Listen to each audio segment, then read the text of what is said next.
Salut, c'est Hugo. Cette semaine, on va parler de l'attaque au couteau à Paris, de la situation toujours inquiétante à Rouen, de contraception, de la mort de Mac Miller et d'Instagram qui lance une nouvelle application pour concurrencer Snapchat.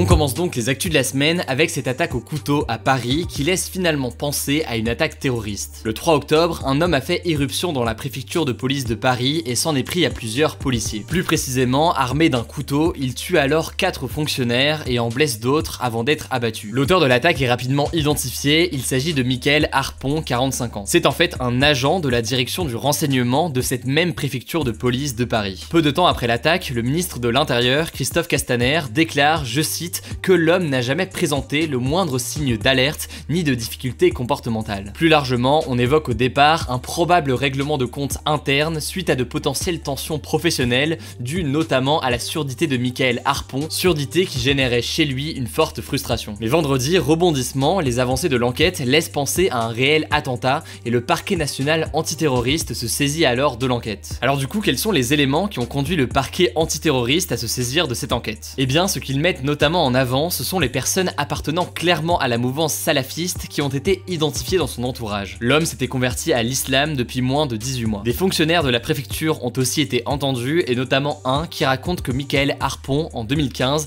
avait dit qu'il comprenait les auteurs de l'attentat de Charlie Hebdo. Selon ce même témoignage, un signalement aurait alors été fait à la hiérarchie de la préfecture et c'est ce sur quoi se penchent aujourd'hui les enquêteurs. Enfin, la thèse d'un acte djihadiste prévu d'avance est aussi renforcée par les déclarations de sa femme qui raconte que l'homme avait acheté un couteau à proximité de son lieu de travail pour commettre ses crimes. Bref, ce n'est que le début de l'enquête, rien n'est sûr pour le moment, et il faudra voir l'évolution de la situation alors que cette attaque a fortement ému les fonctionnaires de police. Comme on vous avait promis dans nos dernières vidéos, on continue avec un point sur Rouen. Vous le savez, un incendie s'est déclaré jeudi 26 septembre dans l'usine chimique de l'entreprise américaine Lubrizol à Rouen. Cette usine fabrique et commercialise des additifs pour des huiles, des carburants et des peintures industrielles. Ce feu a provoqué d'énormes fumées qui sont retombées en suie sur la zone nord-est de la ville et c'est notamment ce qui inquiète beaucoup les habitants. Alors, plus d'une semaine après, qu'est-ce qu'on sait de plus? Déjà, la liste des produits chimiques entreposés dans l'usine Lubrizol a été mise en ligne sur le site de la préfecture de Seine-Maritime. Et sur les 479 produits, eh bien certains sont nuisibles à la fertilité ou encore cancérogènes à titre d'exemple. Aussi, la majorité d'entre eux sont dangereux ou toxiques pour l'environnement. C'est l'usine qui a fourni ces informations, mais selon de nombreux médias, dont Le Monde, eh bien cette liste, elle n'est pas exploitable car on ne sait pas exactement lequel de ces produits ont brûlé, ni les effets de la combinaison de plusieurs produits chimiques. Du coup, cette liste diffusée, eh bien elle n'aide pas beaucoup. Désormais, par contre, on sait aussi que 3 entrepôts de Normandie Logistique SCMT, l'usine voisine de Lubrizol, ont aussi été touchés. Sauf que là non plus, on ne sait pas quels produits ont brûlé dans ces entrepôts pour l'instant. Autre élément, la préfecture a annoncé mardi qu'il n'y avait pas de risque avéré lié à l'amiante dans l'air selon de premiers relevés. Le truc, c'est que des habitants ont trouvé des débris d'amiante, qui est donc un produit cancérogène, dans leur jardin. Ces fibres d'amiante proviennent très probablement du toit de l'usine. Des analyses plus précises devraient être révélées à la fin de la semaine et elles devraient montrer ou pas la présence de dioxine, un produit très dangereux. En attendant, les agriculteurs de la zone ont toujours interdiction de vendre leur production. Bref, vous l'aurez compris, les habitants sont toujours méfiants et plus de 2000 personnes ont marché mardi soir dans les rues de la ville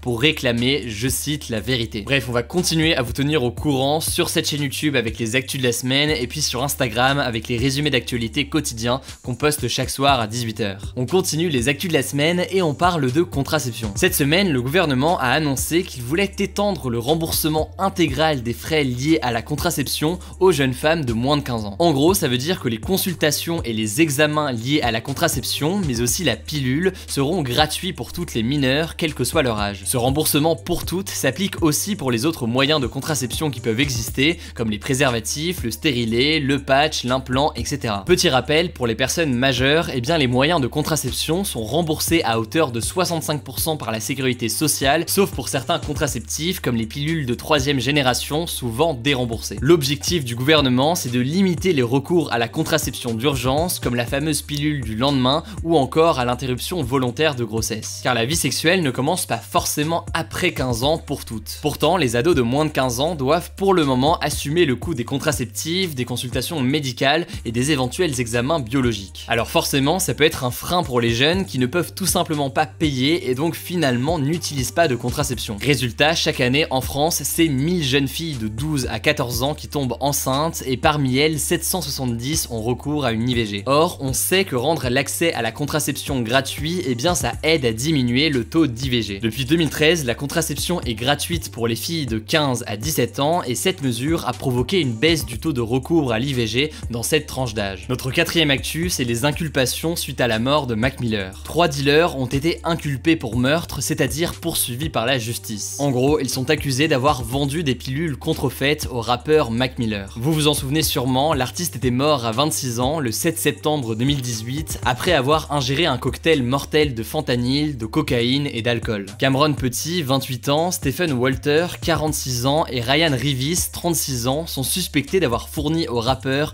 les substances responsables de sa mort. Or, certaines de ces drogues avaient été contrefaites, c'est-à-dire qu'on a vendu un autre produit à Mac Miller que celui qu'il avait demandé, selon les autorités. Les 3 hommes risquent la prison à perpétuité. D'après le procureur, eh bien Cameron Petit avait initialement vendu à Mac Miller des pilules d'oxycodone. L'oxycodone, c'est un type de drogue appelé opiacé, un dérivé de l'opium qui provoque une forte dépendance physique et psychologique. Problème, ces pilules étaient en réalité des contrefaçons qui contenaient du fentanyl, un opiacé 100 fois plus puissant que l'héroïne. Cette substance, le fentanyl, est mise en cause dans la crise sanitaire des opioïdes qui ravage les États-Unis. Le nombre d'overdoses s'y envole chaque année et sur l'ensemble de l'Amérique du Nord en 2016, eh bien la crise des opioïdes a fait plus de 20 000 morts. Pour revenir à cette substance, en fait à l'origine, elle est surtout destinée à un usage thérapeutique, mais elle est utilisée aussi comme une drogue. Elle est entre autres responsable de la disparition de Prince en 2016 ou encore de Lil Peep et de Tom Petty en 2017. Du coup maintenant, la question va être de savoir si ces dealers ont volontairement donné une mauvaise drogue à Mac Miller ou alors mais c'était un accident. Comme d'habitude, on vous tiendra au courant dans les jours à venir. Notre dernière actu, c'est Facebook qui a annoncé cette semaine le lancement d'une nouvelle application,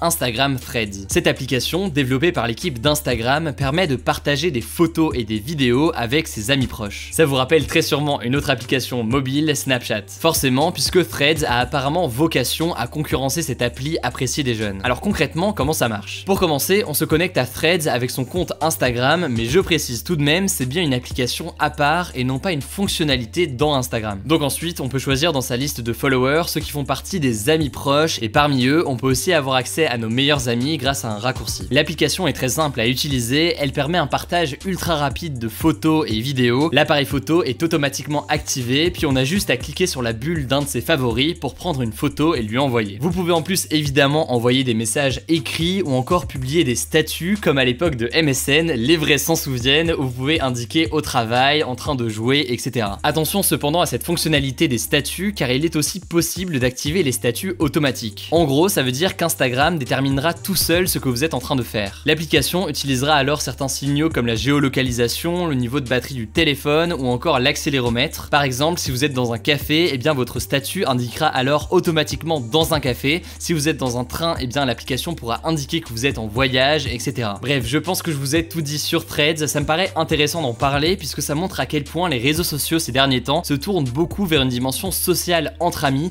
plutôt que grand public. Et puis au-delà de ça, évidemment, c'est une nouvelle concurrence à Snapchat qui est réalisée par Instagram et Facebook. En tout cas, l'application est disponible dès maintenant. Pour suivre tous ces sujets d'actualité, vous le savez, ça se passe sur Instagram avec les résumés quotidiens de l'actualité qu'on poste chaque soir à 18 h. C'est rapide, facile et efficace, vous êtes plus de 1000 à vous abonner chaque jour à ce compte, du coup on est déjà plus de 210 000, merci énormément. Pour avoir dans votre fil d'actu un résumé d'actualité chaque soir, donc le nom du compte c'est Hugo Décrypte. Le débat de la semaine c'est le suivant, le gouvernement a-t-il bien géré la crise à Rouen? Pour participer au débat comme d'habitude c'est très simple, ça se passe à l'aide de la petite fiche qui s'affiche en haut à droite, vous pouvez voter oui, non ou sans opinion, et surtout je vous invite à en débattre dans les commentaires, j'irai lire tout ça. Voilà écoutez, je crois que j'ai tout dit, je vous souhaite un bon dimanche, on se dit à très vite.